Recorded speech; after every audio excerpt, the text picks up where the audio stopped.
anh ấy vẫn tốt hơn của anh cái ấy là bên bài anh cái ấy gì mà buồn loạn và hỗn hợp với kinh gì mà Lena ko kulupani Junub Sudan len ye gwir ne thekok kabrada nyo chimana de yen anan ka ke chiro dia loy ka wina de ke ben ke yen dil ya lwel a che tong tung chiro loy ku jola gumun chen ko gum ku yen to ya chimana de yen anan ko ke chiki chol ngot e chi ya tao we chu ka lor ne yemen kwa ko kul ba pingatene a ko kul bol lwal mayen na ko kulupani Junuba Sudan je kanan kawunto ke yen nyuot ku ka to ke chien chokpin ku ya ko kul tong ku jola kawun chen ko gum ne ke kor ko du pio ku jola ko won to ke du ngor ke dia a ke to ke ye biag de ngot chire ken a ko kul bir ku tena ko kul bol wal mayen man to ke ran to ko wona de kanan ke che dil kun ne ke cho rin war ye ne to ke che yarin de tong pande Junuba Sudan war chen paani Junuba Sudan ci apaan un toke ci lone tongej ke ye ngot ci mana de yen rinte ku le yen dil chok piny ku nong tu na de ke ben yen kony be yen galam ke ka benang tu ben ke ka kokul bi ben to ne te ko akokul ko paani Junuba Sudan ni ye ken ke mit kwoti ne biana bur ju ci ake ci ke jot piny Junuba Sudan ku ke ki mana de yen pi den ye tan ngo bugur ni biag de yen bolwal ma yen ke ye gam ci mana de yen tungo ka ke yaret ebe ke chol galam be cha dom mit ngo no mun to ke chat ke yet anan ke pie do na de ke ye kon bolo ale ti kwan ke ranu na de ke be sukule chol Kakuma Refugee School be ngor mane to ke ye nyin de sukul ko ka chen rier de ku jala ke chol loy ti be nyot ten ne tang de ku jala loy de ti ten ke bole to ke ye wo ti mana de yen be mi be ke chok pin ku benang pio ja de ke bene ke pio ke mi don chen ke be anyi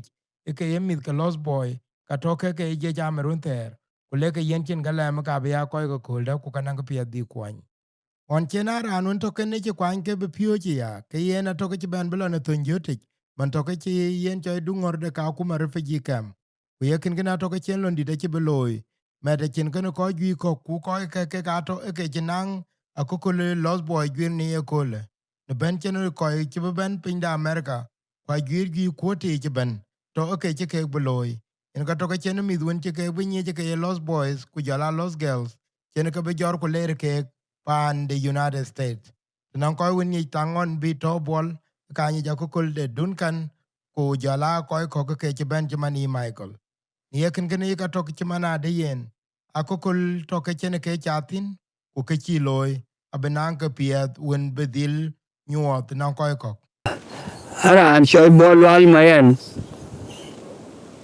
ane dis pa ni shol ale apatu yi lakin wali shola chit ja le to go man chori ado ku bol of the so ka wai chen shol yen non cái shol ko chen na chran wan ni ki gal ga yin lo ka but Buol Lual ke ran to ten ane chiti tim goya ting tia gon ku mi ke ya abato so bol gere bol ku family one bijal ama ne ke chalo mi ke na di dinga culture ayana ran da kai ama ne wuli ni cholo Buol Lual bol yene ma ngoron Wajen Kakuma. ashera na biyan yande tudu tai wel bol me biya la gampiu kai ga na wel fito kai tim de bol la ala ka sha be an ci be to ten a sha bla ga shirin ko ro wel ku bi shi pale shol ko ke disen ani yo mo gon ya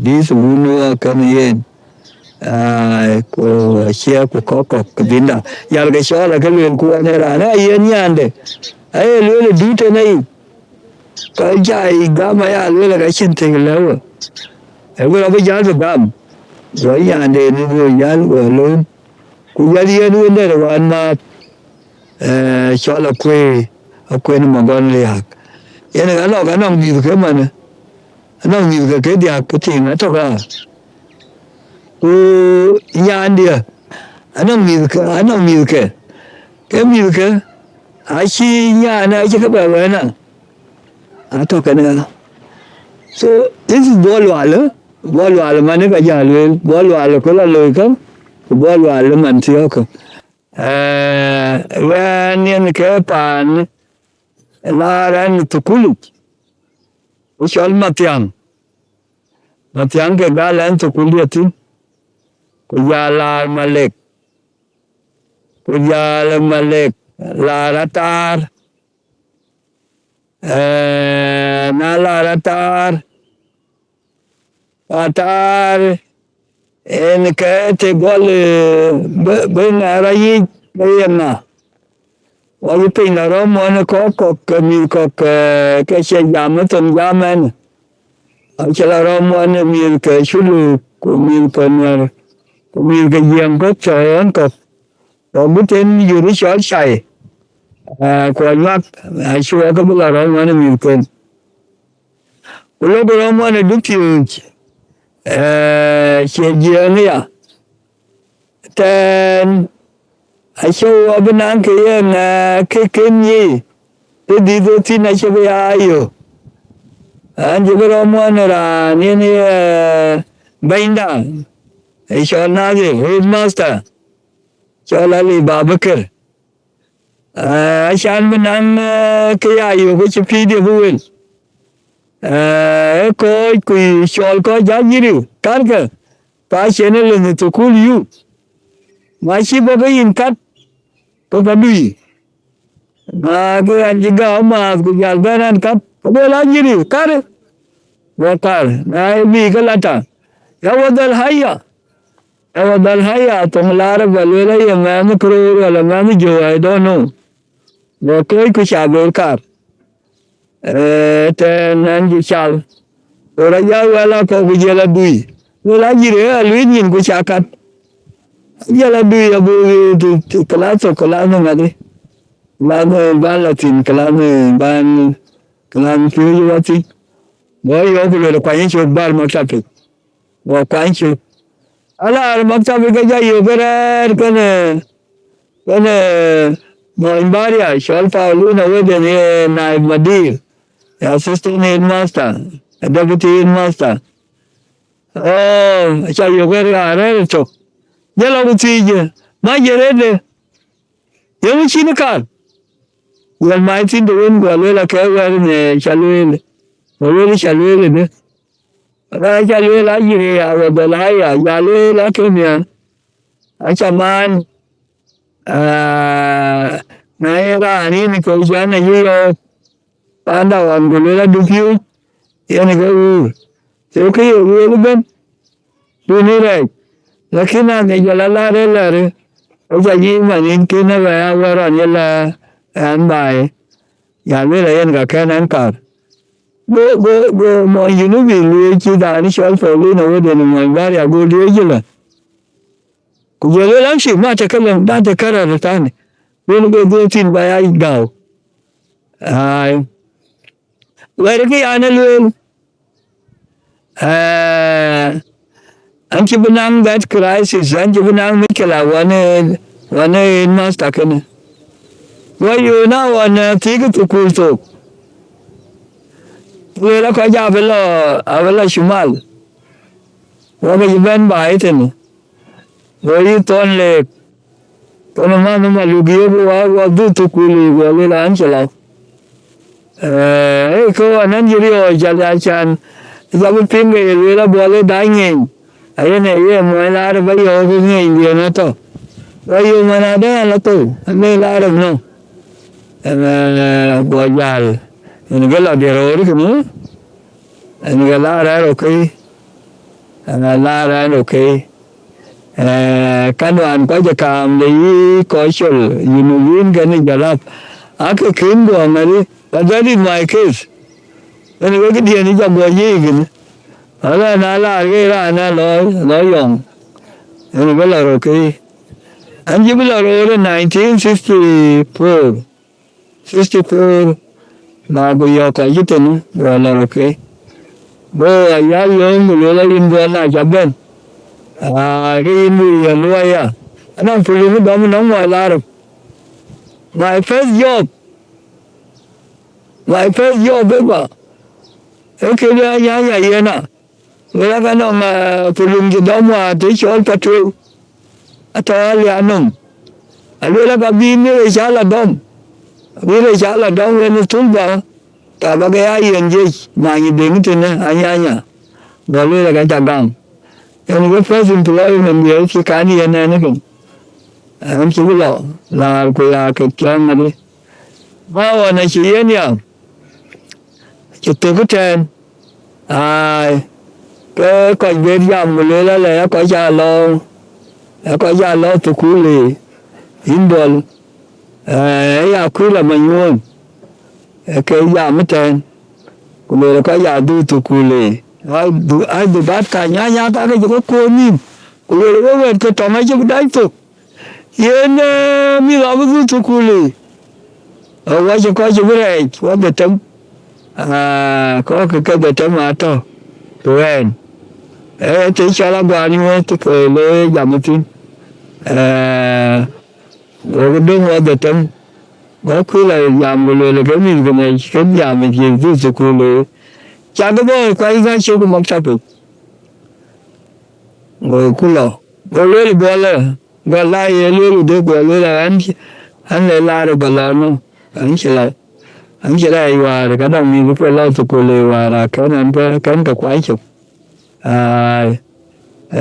cái bao giờ bây giờ là có được rồi bây giờ chúng là anh kêu là khi anh chỉ được rồi lên là cái chuyện cái nước này sao cái tuổi Ethiopia anh là chúng mình chơi lưu Ethiopia là cái là sự cuốn lên lưu gì chơi euro ringgit atau in Addis Ababa sáng mới là cho tìm qua nó mang sự cuốn nay 1972 Addis Ababa agreement cái bi của Ethiopia mi của lôi của totem giờ agreement của lôi agreement với Dubai và tôi cũng tìm có cái anh chỉ là giá mà anh ta đưa lên tục Haile Selassie First University và giờ lúc là cái phán là vấn đề anh đi Sudan rồi đó mà nó chơi là ria bela ria ria là người nghe biết có cục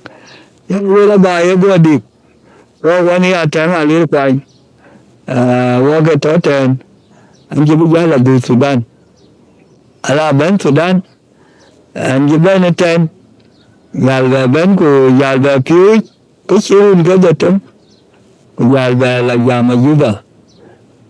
Yama lôi starting 1970 77, 78, now 1980, he was one kind of graduating. Yalva Atom Chiendero, Ayala you. Well, Anto Malik, and the deputy master. After I shot young Mayen, Nai, and Manadul. The Tom Yelgo Bell up your pita, a cat coach. Anh chỉ biết giờ là bài anh ấy là bên này giúp bà cái anh anh chỉ biết là bài cái anh bị vấn đề là chỉ là dùng mà lùi cái mọi gì mỗi người cái nó cái giúp hoặc là bên và giá là trốn bài và mẹ xin ra là cái gì đó một điểm nó về đây là bất quen là nhang cái là nó cái gì nó có lừa cái tổ thì nó cũng là bao nhiêu để bài có thì cái về cả rồi đâu in bol rồi cái bây giờ thì mọi người làm ăn và làm nhá bây giờ giờ người ta rồi cái ai cái gì chứ rồi cái anh em còn dưới bà điệp nó là cái cái do những second movement giá lên là tin bây giờ là phía cầu chỉ cho là biên phòng bây giờ là train có vậy rồi nghe anh chỉ cho lý số kẹp rồi special cadre when I buy benby and on a special card that will buy like yellow belly yik and around from the Kakoka. I yellow graduated in 1990. Garang mabur wal manyang ake toto. Garang yellow tea you ball to watch any boy or na yung malung. Lo din well ana place. Well okay. In Butao tukula Buol education sector. Abu Buol ashana tabe tongtuk kira ni che. To inja tautin walo Ajakguong. Well it ko da to kapoita. Yen ko another second employment dia. Kemud ke the same. Yen kwanya na ra gai. Ke kwanya ba yen na organize kwanya lead the leadership the haraka kwanya nothing. My profession your education. Akabe ko ka lamia ba ka la yil ya ko ba chiem ba loy en ke lera in the first place akai en ke ya lo bi ti amane na le mi go be show la mangin to le yi lo mi won to ti chol ba yindu welcome matan ka foi taten o mo do mo fe jalap abula ti chol na ruf le wa pia Kenya ten ton ko we no wadom si kwal mayang talumat ngam lo mi chamadi velar ka kayin no Kenya was la te chol Kakuma. So my ta yanda chan ngadi chan ku refugee secondary school Kenya. When I chat yala lu no do the story. When yala any today in terms of viable service delivery. Shalom. Angela Mille can a teacher by training, by a teacher by profession. Like to cool. La Kuloy Gatum. Kuloy Maktab the school. I ko na bayin the school time. Ina Ajakguong kind of education. Then daw tato kairan mukam kay chairman. When to school yitan. An sila kuloy school loy education center. Kular kuliaw maktab. La kuliaw maktab dia. Kuliaw secondary school. First class in refugee camp. Headed by Colonel Dr. Sondu now. Kaya the first people. Kaya Colonel Luy ka interview ku gam ka. Kuloy teacher ka chika po pure including Kenyan.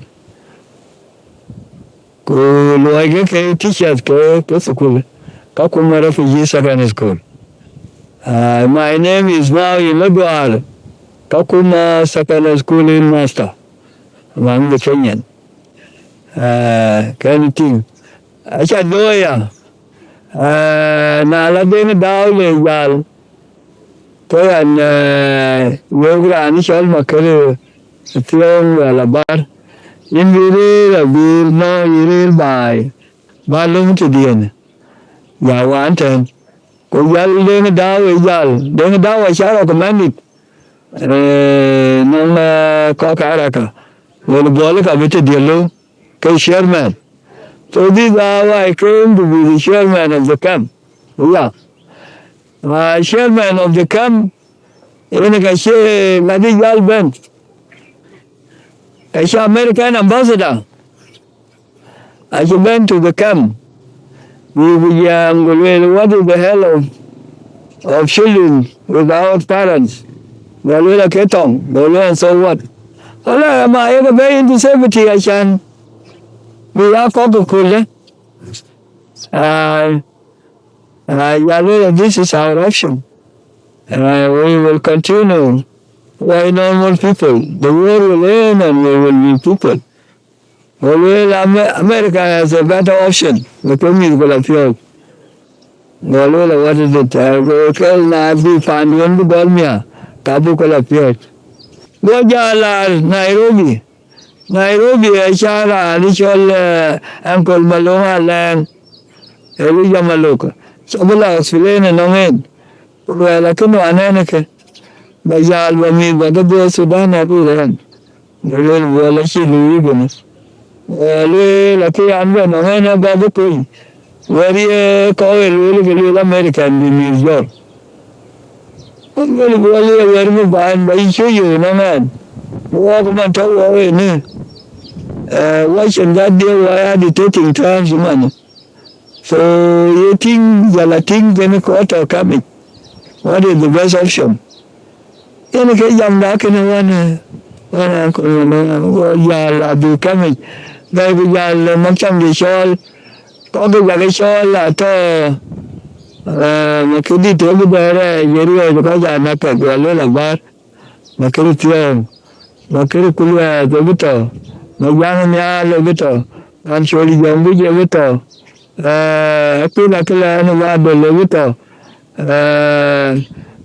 có chuyện nhìn ra tôi muốn cái luôn mà đi Manina like you are, you know, my office in the camp. Deputy chairman the camp.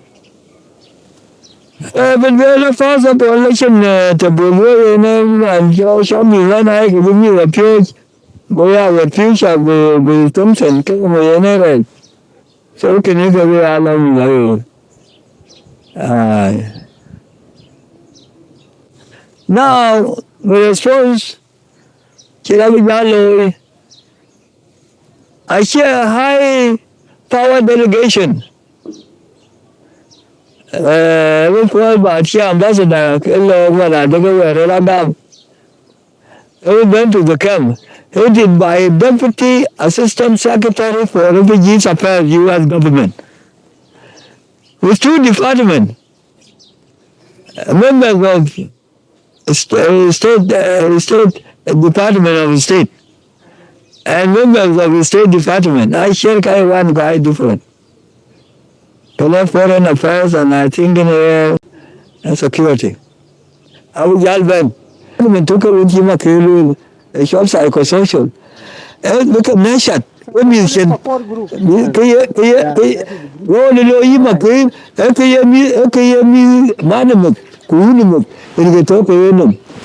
formal education, you get all, and everyone.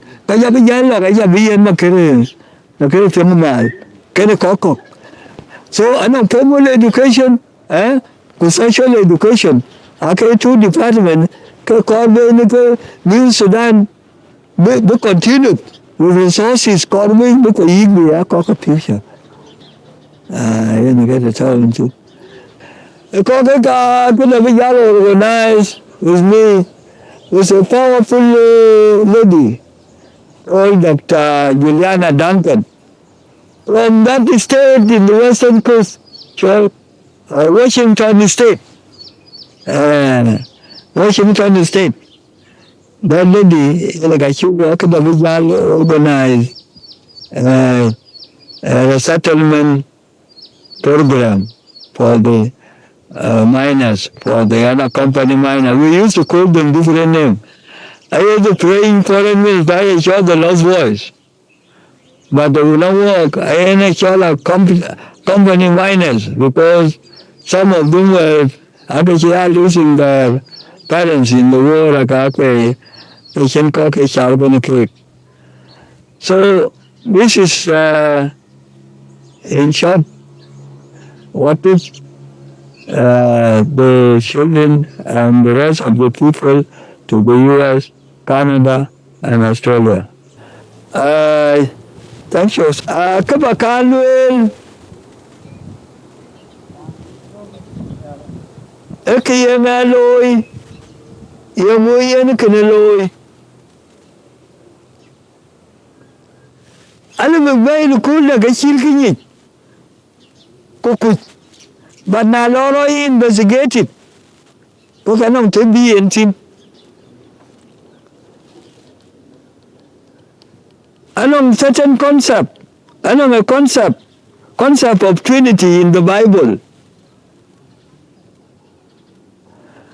Ayiku kaya lalu the Son, the Father, the Son, and the Holy Spirit or the Holy Ghost. But now better and the way than Buol Lual.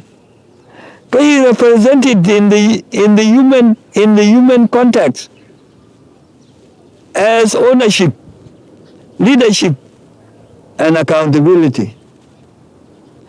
So I may claim that this point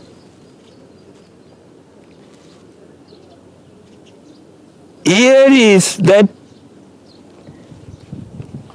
I undertake, that anybody can undertake,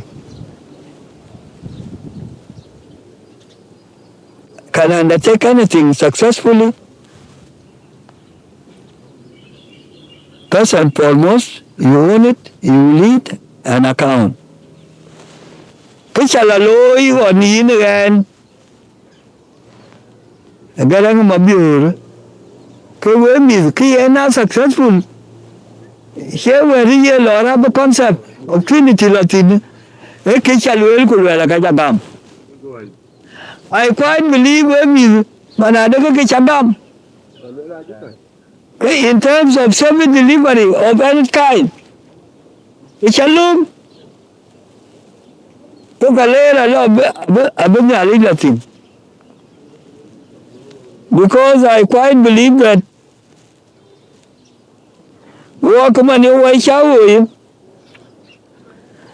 that is where we are cultural, where we are social, where we are economic, political, and spiritual. Kawai people and a nation. Akira lawyer at the China figure operating young Dajaro, but in body. In a person. So kill why women. Hey, we're on Chanagam. You're gonna get these ready. You're not sure the only person. But Echo and Chanagam Baloi people. So the three concepts, I admire them in implementation of any system. Human are a nation. I don't care on me. I don't care you go kill our mafia. Bunang our culture, bunang our social, bunang our economic, bunang our political and spiritual. I'm part of the free people in the world. Can work. So, can you come back way? Now, the way you are doing it in the same context. Tawan way anyway. The way I got correlated. Kuna wa Jaladin. Can you made a turn around? Allah in the context of every forward. Kuna initial Buol Lual. In that context, about where you where you are, about where you are now. Kawiko, Chinanga Louis. So we check a late. We got a Kishira Louis, Kisha given at that time. And go around finding I did during a bad time was. Shallow. Cái king nó có gì cháu với em bên có gì kia em before you vừa in body cái trả lời cái chim mà lo cái chim mà bay nó rồi bên đây rồi mấy cháu ý cái ta là trong trả lời với trả lời anh chị em bên phải tìm với mình kia có yên thằng anh chị căng bên phải tìm cô mà cái nào có gì đi chưa work, có gì phá được in them. I talk about your views, I talk to. So Ashanke Abakulelu. So I even try to qualify that on the second diaspora. We will today. We were second. The Jews are the first diaspora. Kuka na Israel is very strong and viable today. Keke the Jewish lobby. Now, in Gagashore, I think I have been now in 1948 on Yenga TV. Gogula Ben go Lola to Uganda. Go Lola no our place. So many. And I went on and Kuyan Gaya Ben by. And I way by Buol Lual Mayen. Where can you man? The Jews are young Gogula to him. We not that 1,800 years. Kugaje remembering finding. Where 48 Gogula Israel. So, where come you are similar. And Ajakguong are here with you. No get a member can keep very well, who can keep a then a leader born, but I'm a real Kwalmanyang, and every sick President Salva Kiir Mayadi. Yeah, remember, she after you. I am the way you way for it. Like a flying among the nations of the world in New York. She come from here. Amane na ya minti lo ya ya gero jamna na dine o ya kwan ko je so we ja bele kana lo ka ko we am mi ko ka ko we am ya doing the same thing bra ne la we mi thank you very much Jacob initial man the group pass my greeting and appreciation to the people. Now, if you rejected it, you are going to be part of this history now. So the whole thing, my children, is how we organize ourselves. Anyway, what you love, you have to really well. Oh, no, buddy. So, we are making our own history. Now, I'm one with you. Now, like, Kagalera nang rani gamu tata ikiti ni la loga isola ke Buol Lual. So la loga isola na la gola chana na member of parliament na ko le yun. Ay jamu kwar. Ye ko ka ngadi. So we mi la ge. Ya mo ye shimra ba ngare. Ano ma belum tini ni aku wa ni ko na liu su. Boleh tu boleh ni kena kuar boleh nak kena boleh dah boleh. Asyik asyik luar ni, luar asyik bahaya asyik bol. Akhir IT macam apa pun, guru cini nadi maket, luar ni tu ni lu, cini lu cerita ya. Ani jamal aku kau kau asyik harus introduce. Ini, akai ya mai era nu ke ya la wai ne ke ne ko ke ka ga ya to nu nya li ya to ka ka ya lu la nya li ju ma ne na chu ke ya lu no men ko ke ni ga nya li ke to lom di chứ ka có là ga America ne ko ya lu ta yin sa le je ko ke dua ta ko ye na di o to na ya le nya li ya bule mi ta America cái ko ya mi ya ni ba ko shi ka cha ka le mi ga với hà la ya ga ma ni cái phía ya le anh còn biết mi ga yo ye na le de d'accord so I am sure this interview is very strategic because I quite talk about the new Sudan. Can get okay concept and getting your way and approach it. So thank you very much.